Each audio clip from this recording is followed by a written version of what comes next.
Краткорочни мерки кои нема да дадат резултати. Вака економистите ги оценија новите антикризни мерки за ограничување на маржите и оперативните трошоци во трговијата. Велат дека инфлацијата нема да се стабилизира повторно со исти мерки кои првиот пат не го зауздаа порастот на цените. Според економистот Абил Бауш, ваквите потези се несериозни и избрзани. Кој може да ми каже дека понатаму нема пак да видиме ситуација на шпекулативни цени кои ги трпиме како граѓани? Нели, од еден производ кој на пазарот е многу поевтин, ние го купуваме за многу поскапо во овие моменти. Бизнисмените велат дека е несериозно да се очекува намалување на цените на основните производи во услови кога е се поскапено, а компаниите се пред затворање. Сметаат дека владата треба и тоа како да ја загрижат фрапантните податоци за 4000 затворени фирми на стартот на годинава и 90.000 луѓе кои не примиле плата минатиот месец, но за жал велат по суштинска помош нема. Фирмите веќе немаат профит.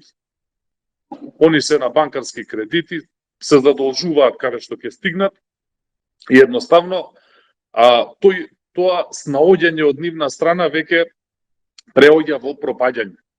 Бауш смета дека мерките треба да бидат насочени не само кон помош на најранливите категории, туку да им овозможат на граѓаните поевтин јавен превоз, поевтино образование, како и пониски трошоци на фирмите, земјоделците, самостојните производители, за да можат да ја преживеат кризата. Не на нив да им даете готови пари, туку на нив да им даете да продолжат да го живеат животот барем достоинствено. Ако мислиме на некоја социјална држава, да овие сите држави, сериозни држави го прават.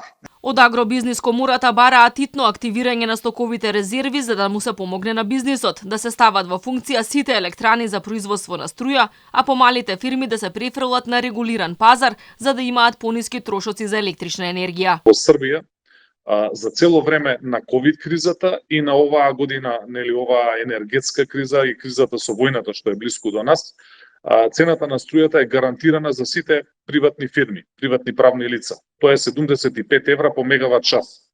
Исто така, основните суровини, брашно, зејтин и шеќер се гарантирани со цени од страна на државата. Инфлацијата минатиот месец достигна речиси 12% во услови кога се уште беа на сила антикризните мерки. За јуни експертите очекуваат таа да се продлабочи на околу 15%.